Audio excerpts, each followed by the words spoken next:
And now, it's time for another Dice Tower review with Tom Vasel. Smirk Dagger Games is known for making cutthroat caverns, probably more than anything else. It's a mean, nasty game in which you go into a dungeon and you fight with each other at the same time you're fighting with the monsters. I love it.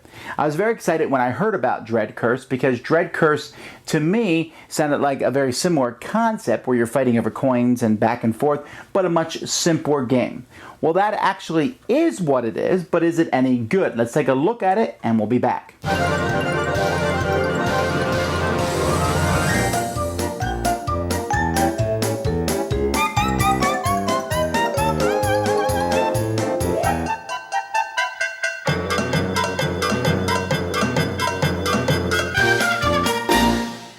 Over the course of the game, players are going to be taking different roles, and the whole point of this game is to get loot, pieces of 8.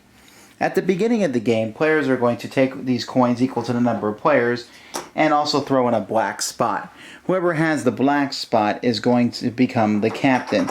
These will then be placed face down in front of you, and the rest of the coins that are not being used are going to be placed into a bag. This bag is going to have coins from 1 to 5 in it. It will have another black spot in it, and it will have a -5 coin in it. There are more 1s than there are 2s, and there's more 2s and 3s, and more 3s and 4s and 4s and 5s, etc. Whoever got that black spot is going to be the captain. All the rest of the roles are handed out randomly, and then the game begins. At the beginning of a player's turn, each person is going to draw coins equal. So, for example, the captain will draw 2, 3, or 4 coins. He can decide how many he'll draw from the bag, while the first mate will draw 1 less than what the captain has drawn. The pilot draws 3 and keeps 2. The bosun just draws 2. The gunner draws 1 or 2, his choice. The cook draws 2 and keeps 1. The lookout draws 1, and the cabin boy doesn't draw any, but he steals 1 from the captain. After everyone has done that, then you enter a steal phase, where each player is going to steal a coin. They can steal from the person directly to the right or left, or they can always steal from the captain. Most of these pirates have a special ability during this phase. For example, the captain must steal an extra coin, so he'll steal 2 coins rather than 1. The first mate can give a coin to someone rather than stealing. So if you have that black spot, here's a good chance to give it away. The pilot can look up at 2 coins from other players before stealing 1. The bosun can draw a card instead of stealing a coin, and I'll explain cards in a second. The gunner doesn't have a special ability during the steal phase. He just steals a coin. We'll talk about him later on. He has something special he can do. The cook, after he steals, can switch one of his coins with the bag. This lookout cannot be given a coin, and he can't have cards played on him. And then the cabin boy cannot be stolen from. That's his special ability, but he can steal from people. Again, can steal an extra coin from the captain. After this, after everyone has drawn and then stolen, we go visit Jacques.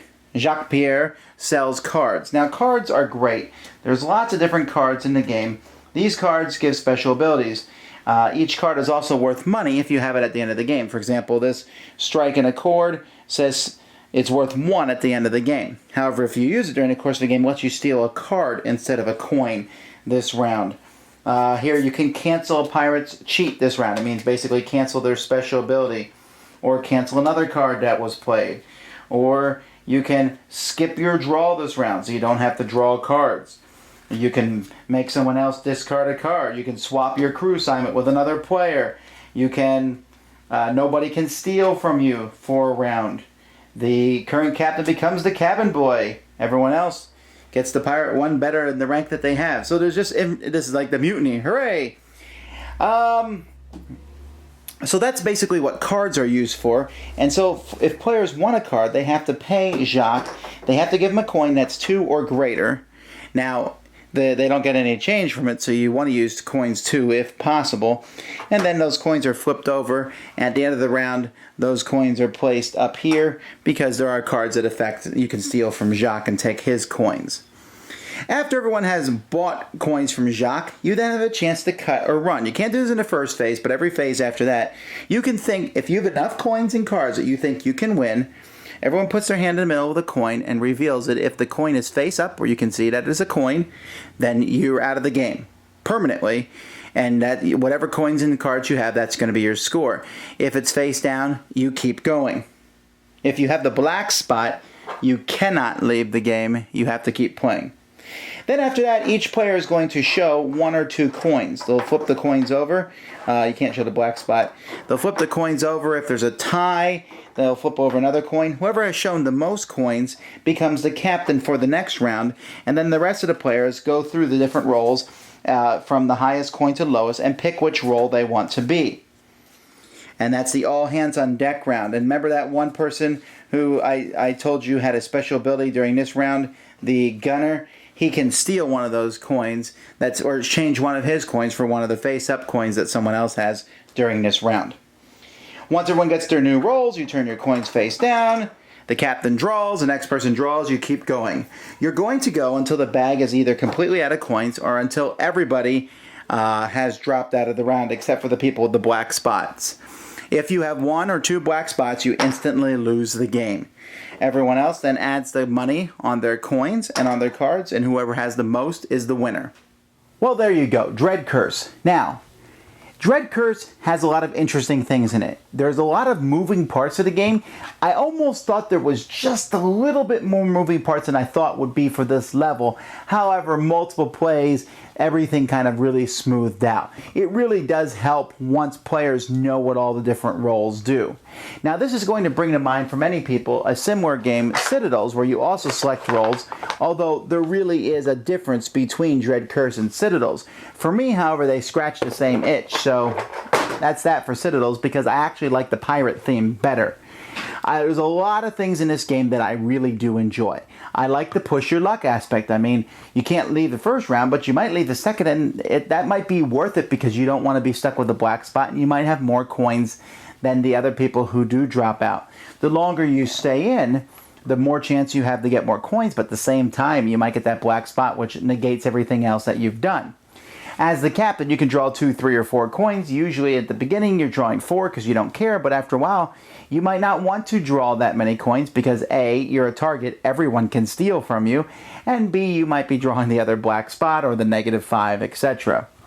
Drawing cards is always a good idea. If possible, take cards. They're great. I mean, honestly, they're coins, and they're also a card you can use for special ability. Where the crux, or where, the hinge of my decision lies is, do I actually play the cards? Because playing the cards is fun. They're all useful. They're all powerful. But will they net you the value that the card was worth? And since there's fewer ways for people to steal your cards than there is for them to steal your coins, cards are a little safer than coins, although not completely safe.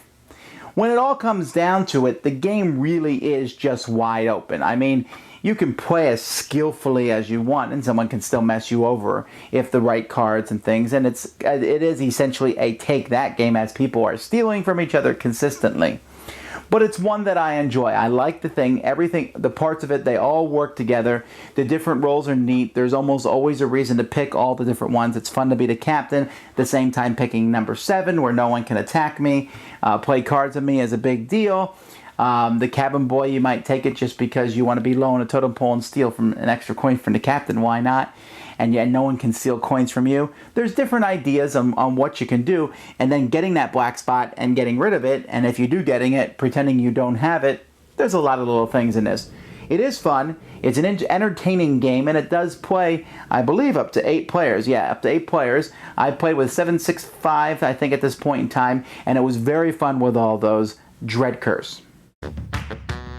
Thanks so much for watching the Dice Tower videos. Find more great videos and reviews, as well as our top-rated audio podcast at Dicetower.com.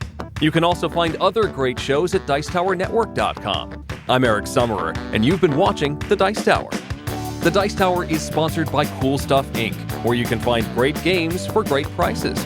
Cool stuff in stock. Check them out at CoolStuffInc.com.